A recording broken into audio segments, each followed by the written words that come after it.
Greetings from Toronto, Canada and Amsterdam, Netherlands. When we talk about business events, we're talking about public gatherings such as conferences, exhibitions, corporate events, seminars, promotion, fundraising, trade shows, or associations, non-for-profit organizations, their meetings.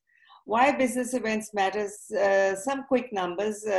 Business events generated more than 1.5 billion participants across more than 180 countries in 2017. On average, each business event participant spent over $700. The top 50 countries accounted for over 1 trillion of business events direct spending, representing 96% of the global total. The 1.5 trillion of total GDP supported by global business events would rank the sector as the 13th largest economy globally, larger than the economies of countries such as Australia, Spain, Mexico, Indonesia, and Saudi Arabia. Based on its 621.4 billion direct GDP impact, the business event sector would rank as the 22nd largest economy globally. It was valued more than 1.1 billion in 2018, was expected to grow at a compound annual growth rate of 10%, to reach to 2.3 billion in 2026. But after the COVID-19, those projections have changed. Somewhere in there sits the lucrative association meetings, which are not spared by the crisis. And there is one industry association that is at the forefront of trying to save the world through the meetings. But at the same time, this is an organization that truly has its finger on the pulse. And whilst I talk to the politicians who may not always level, what is the exact state of meetings, I'm really hoping that today we are able to unpack and unravel that what the true reality is of meetings industry in face of COVID-19. And it gives me immense pleasure today to welcome CEO Senthil Gopinath of International Congress and Convention Association. Welcome. Thank you, Sumaira. Glad to be here. Senthil, you are my colleague and my friend, and I'm really, really hoping that today we can really figure out what's happening in the meetings industry. And so, so just tell us about ICA first. ICA is, we call it ICCH in the short form, the International Congress and Conventions Association. The most oldest association and the most globalized association, I will call it. ICA represents in over 100 countries with almost 1,100 plus members, representing the tourism authorities, governments, convention bureaus, venues, the conference organizers. So these are the stakeholders from within the industry who really organize, like you rightly said, from a smaller 10 people business events to thousands and thousands of large gatherings together. So ICA fundamentally functions as a leading advocacy organization, supporting governments, supporting our members globally, primarily creating global knowledge and building networking opportunity for our members. Yeah, that's what we do regularly, and we bring global communities together, primarily the meetings industry together wherever possible, and share the thought leadership among them so that they understand, they look at the future, and then also share the best practices among them. So that's primarily ICA's role. Okay. Thank you so much, Senthil, for that very comprehensive introduction. One of the oldest organizations, and I congratulate you, for carrying it forward, and it's a very important organization, no doubt about it. So just let's get started on some questions. On 31st January 2020, you, on behalf of President and ICA Board of Directors, issued a statement expressing solidarity and support to your members in Wuhan affected by this outbreak. Did you know or realize the scale or spread of the crisis at that point as we know it today? Or at that point, you thought it may just be contained in China? Looking back, honestly, how do you feel about that? Yeah, I was like 2 weeks before I was in China, mid of January. We were doing a lot of in another province. We were in the tourism forum and I was back. To the scale, like you rightly said, it was never felt at that moment that this is going to be a global effect. I mean, we have faced many pandemics in the past, the world has faced, so we thought it could be more regionalized. It could be to certain, relevant to certain cities. But having said that, early March, first week of March, when we had the ICA Board of Directors meetings in Paris, at that point, we took a very pragmatic approach, thinking, saying that this is going to long last. So we ourselves set a timeline of almost 8 months among us to say what ICA is going to do from March till about November, pretty much coming to till Christmas, end of the year. So we could foresee that the measures were taken by governments, the lockdowns keep coming in, and the health protocols being strongly put in by various countries. So yeah, I wouldn't say we were aware, but at least we were cautious and we took the plan and we started talking to all our members globally, telling them, yes, you need to prepare yourself. There is an economic collapse within our industries coming forward. Right. So by March, it was clear this is coming. Yeah, that's right. It was pretty much clear. And particularly our large segment of our members started moving forward to their restrictions within their own countries by March. Okay. So the epidemic has relatively wiped off most meeting planning for 2020 and spread to most countries and regions. It has a larger impact on the Asia Pacific region compared to other parts of the world. I believe at 47.92%, followed by Africa, where the proportion is around 30%. A growing number of cities in other European countries, the Americas, the Middle East, and Africa have also appeared to be unable to organize an international conference as usual. If the global pandemic cannot be effectively controlled, the situation may worsen into 2021 and perhaps even 2022, especially in North America and Europe, where the numbers of international meetings have almost dropped to zero. How bad will it get before it gets better? I think, yeah, you rightly said that before it gets better. The best part is, let me address, Sumaira, the way our industry has been reacting towards it is amazing.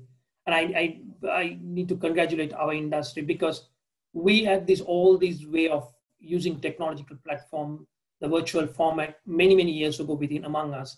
But we very much want face-to-face meetings. So that was, we aggressively started moving across the world in organizing so many meetings. Now I see the shift. Yes, now it's more become looking at realistically what we can organize and what could be done in the next 6 to 8 months or next 12 months. And also how you organize sustainable meetings. So our industry is more taking a cautious approach. Yes, we wouldn't have the larger number of meetings which we had in the past. That's the reality we are going to have in the near future until we come back to where we are in the past. Could be a bit more longer term. But in the near future, I would assess that there are a lot of new models are put in by the association community and by the local industry members as well. So what are they doing? They're trying to group more national, regional meetings. And they're looking at some segment of international to be part of it. Yes, with the assumption that the air travel will come back, customer confidence will build up. So yes, the reality is, it's more of a catch-22. Reality is a bit more far ahead of us. But having said that, I really must applaud all the members because they are actively engaging and investing a lot on technology. So yes, we are going to miss the face-to-face for a while. But having said that, we are not missing the content, the knowledge, or what we share, our best practices. That been going on really well. Really, and that's good to know. But do you think that this situation will carry through till in 2021, 2022? When is the light at the end of the tunnel? Yeah, our forecast shows that mid-2021 would be the realistic time because many of the cities are trying to come back and struggling with the wave 2, wave 3s. But having said that, I see more and more our members with the local governments working closely in putting more health protocol and building the confidence with their governments that we know our audience when we organize Congress. It's always on pre-registered or we know who's coming on site. So that way, the health part of it, the safety measures can be measured really well. So if you take from about June, July this year up to now, a lot of cities have managed to make their governments understand that the business events are more identifiable. Yes, we are not going to organize thousands and thousands, but at least we can have the hundreds, 200s, maximum up to about a 300. So the smaller meetings are taking center stage, and our members are more and more telling the government there is a positivity. We know who's our delegates are, who our participants are, because these are all within the industry. And then, of course, by sort of maintaining the health protocol, they are moving forward. That's a very good sign to see that, because if you take 3 months ago, none of the governments are convinced. We are the worst industry for them to have, because it's crowding people. So we were so badly affected. But now I see the shift is slowly taking place. But again, the honest opinion is it's not something immediate. It's going to be very gradual. North America, Latin America, it's a long way ahead. It's going to take much longer time. If you take India and subcontinent, some of the countries, will take long. So it's a very really mixed. And like you rightly said, Africa is again, it's a long-term approach. Right. And so what I'm hearing is that they're replacing the international meetings with the domestic meetings. Yes, they're going to more national, and they're more looking at regional meetings initially. Regional and absolutely national. So wherever you can cross the borders, then they encourage. So even from the association community, that's becoming more viable for them to operate, because then, yes, you won't have your larger participants like in the past, but at least from a regional participation, you benefit. I think this is a great opportunity as well for the national associations to ramp up their delivery, right? And then perhaps there's a bridge a stronger bridge can be formed between the international and the nationals, because the internationals will perhaps need the national bodies now more than ever and strengthen them. Absolutely. This is what we as SECA, what we did in the last 2 quarters. We purely focused on association governance on the webinars. Even while we speaking today on the 15th, we have again association governance webinar, which is participated by North American, Asian, and Latin American association leaders. Primarily, like you rightly said, it's to strengthen your national association. Talk about what you can do. How can you sort of make your governance strong? Are you going to solely depend on events income? How do we move forward? How do you bring your regional associations together? Right. How do you synergize? Because from the time we started, I've been telling 2 primary words to all our members: communicate and collaborate. These are the only 2 things make us to survive during the pandemic.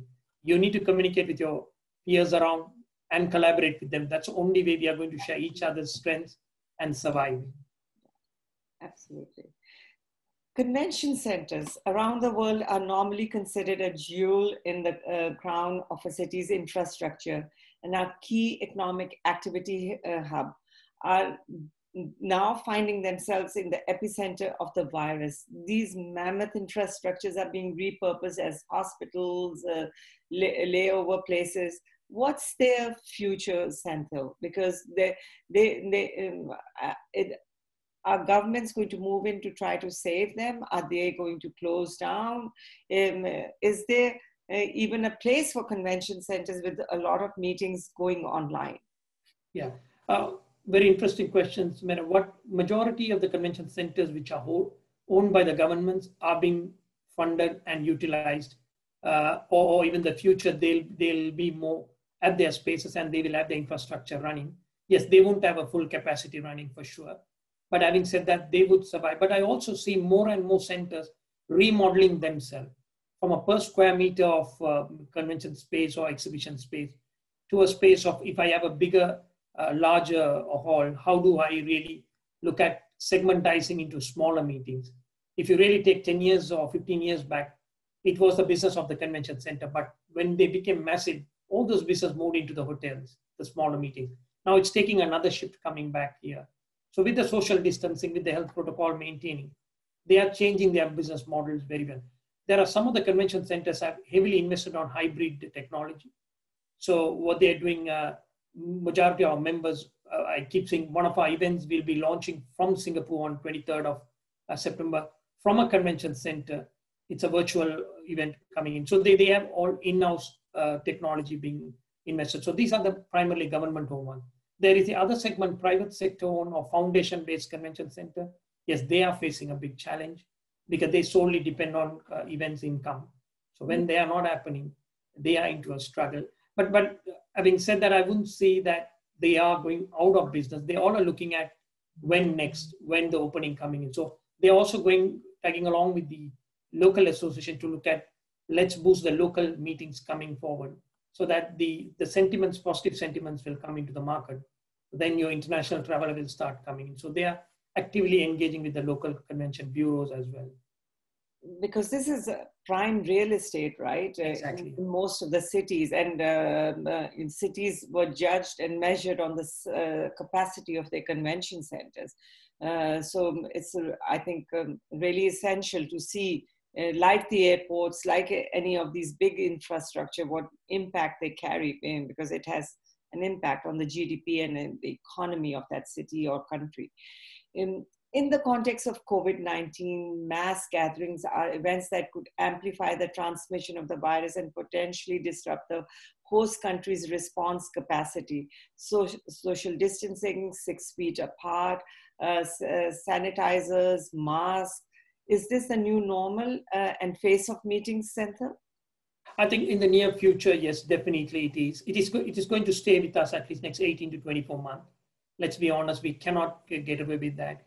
Even if there's a vaccine being introduced, still it's going to take its own course of time. So until then, we as meeting organizers, we need to follow this health protocol. Just to give you an example, how this model can be challenged is what we are doing with the ICA Congress this year. We are in Kaohsiung with the ICA Congress in Chinese Taipei. What we told ourselves is, yes, we know we are right in the middle of the pandemic in November. So we created not only a hybrid model, we created a more extended version of a hybrid model, creating regional hubs globally as well. So in all continents, we have face-to-face regional hubs. So in Middle East, Africa, Latin America, North America. So what happens is, while you having your numbers reduced in your host country, this gives opportunity for ICA members globally to do pockets of face-to-face meeting. It could be 100, it could be 150, whatever number. So eventually you're segmentizing your audience across the world rather than having them all together. But that's the alternate part. But to answer your question, Sumaira, yes, it's here to stay. We need to follow the health protocols until further notice. I don't know how long we are going to do that, but yes, we need to follow that. And at World Tourism Forum Institute, our main bloodline is our flagship meeting, Global Tourism Forum. Most recently, when we are talking to various governments, they seem to be lost, basically how to position these meetings, whether they should announce them, the future dates, or should they wait? Should they, let the second wave pass? What is your advice, that you are an industry leading organization, mother of all meetings. What is your advice to standalone meetings and conferences and events like ours? That, how do we communicate that to the governments? Yeah, the most important thing is that we should not slow down our industry or slow down our knowledge sharing. So my recommendation to all our members or to all government institutions that go ahead and postpone your meeting, fix a date, but remodel your event so that don't cancel your event or don't postpone. You will always going to have this uncertainty. Okay to announce your events for future. Exactly. Okay to announce for a future date, because Sumaira, you'll always have this uncertainty. It's not going to go away from us because we don't know what's in the future. So the best is, but having said that, it's more important that what is your new model? What is the new format you're going to organize this Congress? So that's vital, because let's face it, our delegates, our participants, they are really trained in the last 6 to 8 months to look at very new way of engaging. So the engagement is primary, and they don't mind like you and me sitting together through a call virtually, or can I travel to my next city, go attend face to face, or I use more streamlining platforms. I come in like really to tell you, we are doing even one of our events next month. That's again, which I mentioned, which is called the Association Expert Seminar. The ICA president is a hologram in the event.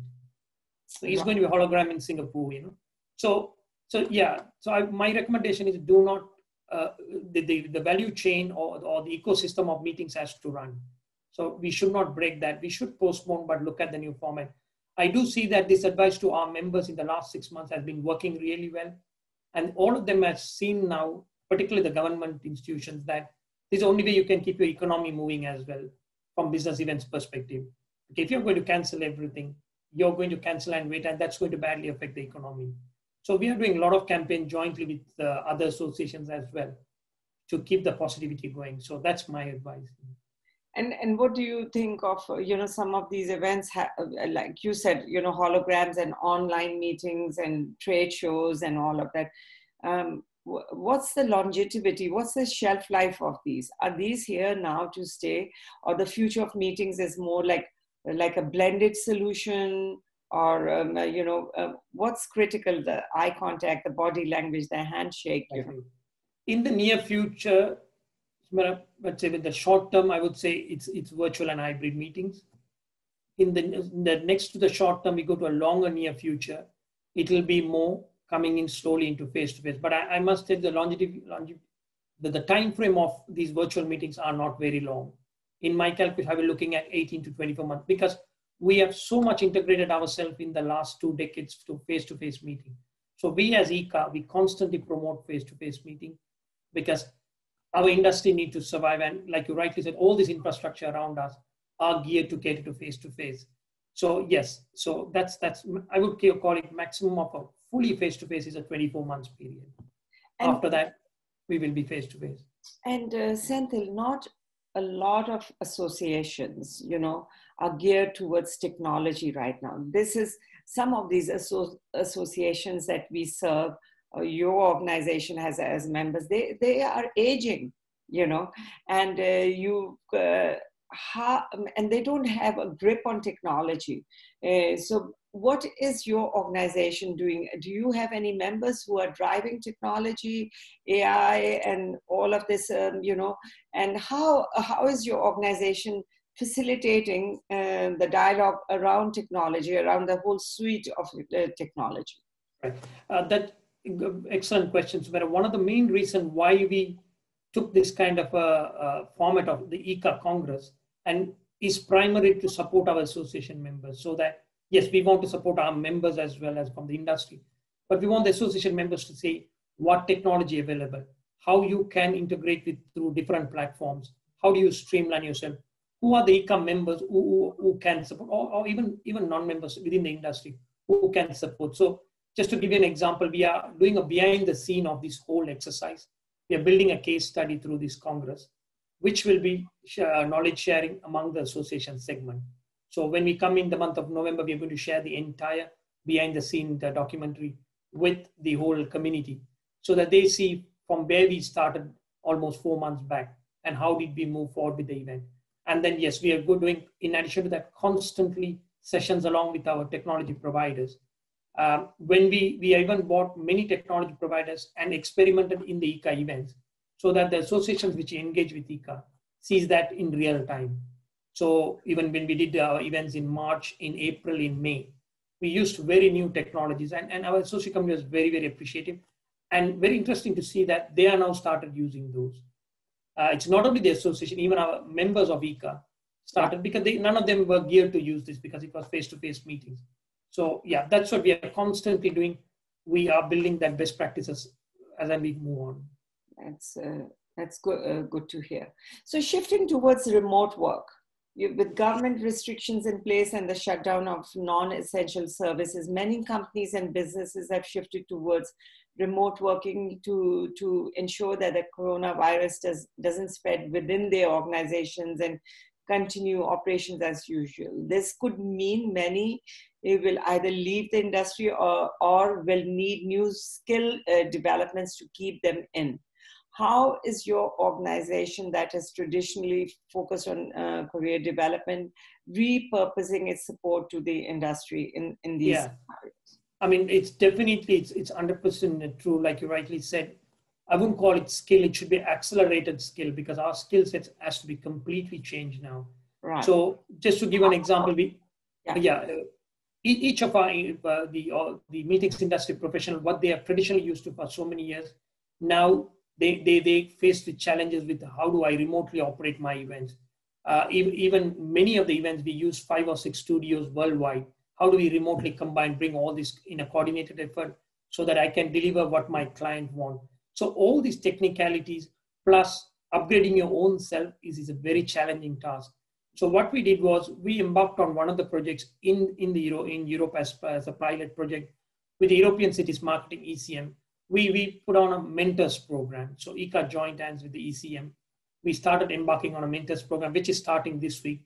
We brought thought leaders from different parts of the world who comes in with this expertise and become mentors so that the people in the industry can be part of it to learn how do I reskill myself, what's the new normal and what is needed for next 1 year, 2 year, so that I can service my client. So we have started that. Similarly, we have started a pilot project in Asia Pacific as well, along with Thailand, different parts. So primarily, it's not the traditional training program. These are the training programs which are focused at the new industry norms. So we have started moving that. Middle East will be launching very soon as well. So yeah, that's what we are doing in terms of reskilling our industry as much as possible. And you're bringing some of this training online, right? Absolutely, yeah. These all very soon it will be online as well. But now what we are trying to do is wherever the cities can have face-to-face. But yes, you can join online as well when the program goes on. Right. I've seen some interesting webinars happening in the Middle East region, and correct, yeah, that's right. Are leading. Okay. So many companies are taking advantage of government loan schemes or approaching banks for loans. I mean, our PCOs, maybe perhaps some associations. However, there is evidence that as business valuations decrease in 2020, cash-rich organizations may start to acquire devalued companies or merge both vertically with a supply chain and horizontally with competitors. Do you foresee any such mergers taking place? That's my one question. And what do you think of current government bailout packages? Are you lobbying for more? Are you talking on behalf of your members? How is that dialogue? Or are educating the members about it? Yeah. So what we're doing for your first question, Sumaira, we do see mergers coming in, that's for sure. A lot of companies, particularly from the North American membership and some parts of Asia, we see that you don't, maybe even if it's not merging or buying over company, the collaboration is becoming more stronger. So on a profitability reduction, they're all coming into a collaborative effort between cities, between the venues, between conference organizers. There is a lot of synergy happening, which we have been always promoting as ICA, that working together makes the industry stronger. But now after the pandemic, we can see that it's really, really taking a center stage. From the government aid, what we have been doing, we have been working with the European Union to support the EU members. It's jointly what we do with each cities. We join in as ICA and we play the advocacy role so that the country or city can advocate and get the funds out of European Union. Similarly, for the others, we have been modeling the subsidy packages available in different parts of Europe, and we are sharing those best practices into Asia, into Latin America, into other parts of the world, so that they can drive it. I've been talking to many ministers on behalf of our members and our destination members, so that they understand it's coming from a global body like ICA. So then they say, okay, this is what, and then we really share the best practice of, let's say, what Scandinavia has implemented, what Mediterranean has implemented. So it is more of helping them to bridge that gap between their government and themselves. So they understand this is vital, and then it's moved on. There are many packages I can tell you in the last 2 months or so. I'm glad to say that many of them have benefited through these packages. And one of them was very large last week. So I was quite happy to see that the governments understand the business events now. It's also a very valid point. The business events was secondary to the leisure sector. Absolutely. But looking at the current post-pandemic of data, right? Exactly, lack of data, but big data. Absolutely. Yeah. But post-pandemic, I think business events, government have realized business events will more react faster than the leisure sector, because it's a business community which will be more ready to take a plane, move around, do their business in different parts of the world, or attend a conference, than of an individual traveler who may concern about the health reasons. So yeah, so that way there are a lot of recognition, I must say, worldwide. Okay, and which really is a segue to my next question. You know, ICA has been built on on its ICA data, right? There was no other comprehensive data till ICA data arrived on the scene. And that's where cities started ramping up their investment strategies around meetings and so on. So it's a very, very useful, it's gold minus the bloodline for meetings industry is the ICA data. How will COVID change that now?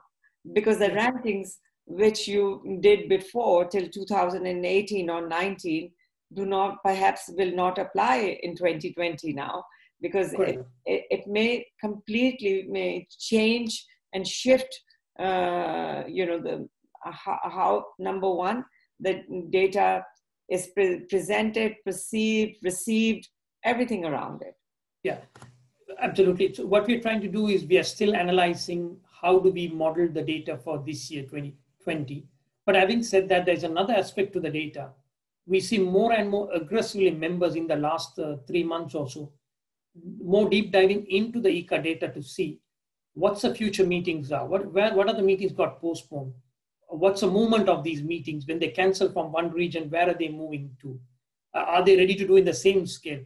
Enormous amount of interest in the data, which was never in the past, Sumaira, because in the past it was like you rightly said, who's doing the best and then the ranking comes first. But now, so my research team has been working full time into the new area. How do we sort of do this data mining and share these details? And many cities, many countries wanted to know that so that they can do their future planning, A, and B, primarily they can go for funding sources to their government and say, if I need to attract these meetings back again when things become normal, I need to invest from now. So that's helping a lot. So we have been sharing huge amount of data with, in the past, we never had that kind of a demand to people to want to know what these meetings are. So it's not about bidding, it's primarily to understand what's the future meetings all about. And maybe perhaps, some more criterias need to be built in, because maybe, some of the old criterias may not apply in the future. And you need to revamp that. And I'm also, thinking that today, because I'm in the travel and tourism industry now, and we look at data very, very differently now. So you've got tourism economics, you've got all of these big data mining organizations and all of that, and they approach data very scientifically. I think some of those methodologies, perhaps, if that can be brought in, will help the meetings industry also to educate them to use the data as a stepping stone, to any actions, any decisions they make going forward.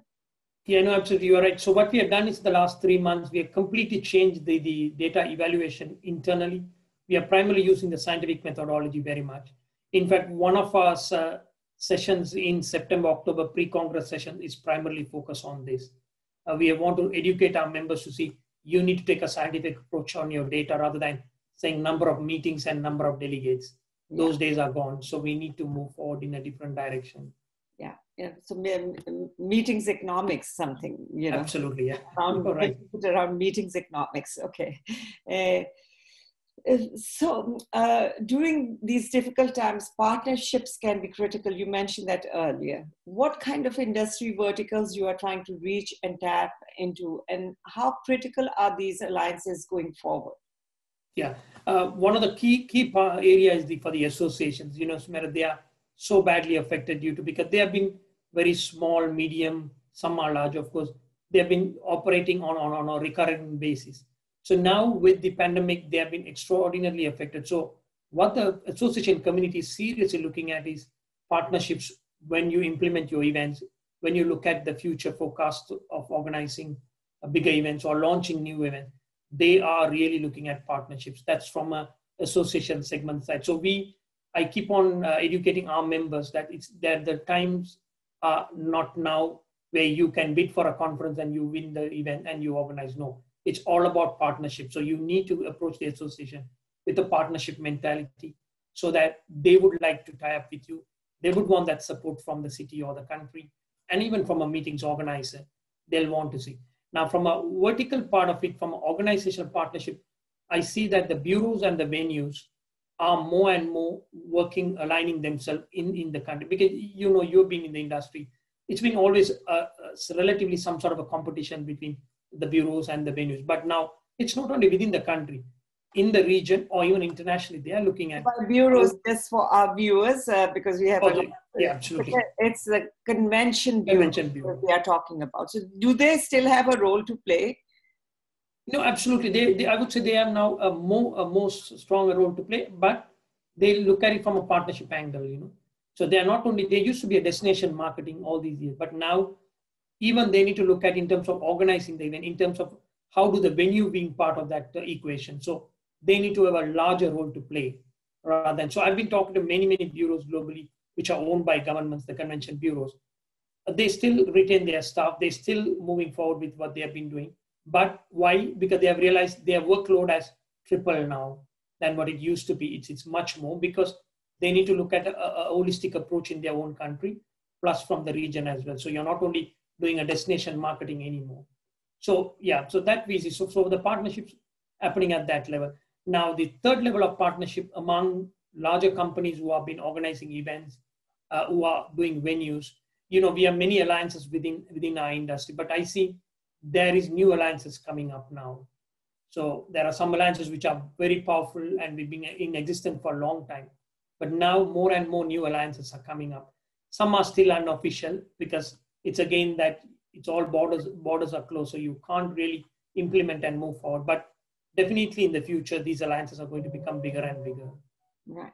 And I think also organizations, the bigger UNWTO and WTTC all have a role to play, but a lot of countries were perhaps falling through the cracks, and this is now the opportunity, for everybody to come together to work on a single agenda. I think that's the only way our industry absolutely will move forward. So you covered convention bureaus, which was actually my next question. And Senthil, tell me from your personal experience. You've been in the industry for so long. I think we are living through a piece of history here. And it's impacting all of us as individuals. We are first individual human beings, then we are meeting planners or tourism experts. How has this pandemic affected you on a personal level? I know you are separated from your family at the moment. And where is the silver lining in all of this? I think personally, Sumaira, yes, I would look at it. Yeah, you rightly said we do from a job perspective. Yes, it has restrained personally my role itself. I've been in this role like almost now 18 months. The first 12 months have been such enjoyable, so much meeting people, looking all new strategic move within our industry, what we can do next. So every week has been exciting. But now you look at every day and say, when next, when I can get into a plane, when I can go and do advocacy role or meet our members, do etc. Yes, so from a personal point of view, I think that's one part of it. Again, from a family point of view, yes, yeah, well, you rightly said. So I live here, my family lives in Dubai, so we still don't see each other more often like I used to do in the past. But I think it's transforming all of us. It's making us more adaptable because none of us expected this situation because we were running so fast in a fast-moving world. I think this has told us to hold on, take a step back, watch what is the future all about, and how you prepare yourself for the rest of your life, probably, in a personal opinion. Now, if I take myself, next 2 decades, how do you prepare yourself? Are you going to still run like this and then again face something like this? Or you take a cautious approach, plan yourself, whether it's from a job point of view or even from a personal point of view. Right. So yeah, I think that's my advice to a couple of people my friends there to say, it's time for us to slow down and look back. Right, and time to reflect on what's absolutely important. And absolutely, and they. I don't know if you've heard of it, and this is now going into an extra time, but I don't care. You're my friend, and I want to hear your opinion because is a new trend that some of these governments are starting are these long stay work visas, because of the whole remote working environment, we can work from anywhere. So that also may have a shift on the meetings industry. Those are the little shifts and trends that will have an overriding effect. What do you think? Yeah, no, definitely, I totally, because these are the changes that our industry was never anticipated. So we were looking at, yes, it's a face-to-face meeting, we want to move forward, but these new measures was brought in is definitely impacting our industry. That's one of the reasons, like I said in the past, we keep pushing the face-to-face meeting. We want people to come back to their own, where the bases are, their offices are, or to the country where you used to work for. Because we are one of the industries which we move people. So we are not large, probably not large like the leisure sector, but having said that, our business is all about moving people and moving people with a business focus. So yeah, so all these changes, in my personal opinion, I want it to go out faster so that our industry can move forward faster. Absolutely. So in closing, it's clear that business events is a strategic tool for driving post-pandemic recovery and renewal, which means the meetings industry comprising of a range of efficiently interconnected organizers, service providers, suppliers, and facilities, they have a role to play in the economies, in the GDPs of countries and governments. And I think what has become clear from this chat of ours, Senthil, that the governments are beginning to appreciate and realize the values of this industry, which somehow was lost before because of the big data. And it's I'm really glad to have this talk with you, because it's also clear that organizations like yours have a vital role to fulfill to help spur this recovery. And you're already doing a phenomenal job, and I wish you the very best and good luck. Thank you very much, Sumaira. Glad to be here. Thank you very much. Thank you for being with us, and thank you for making time, Senthil. Thank you very much.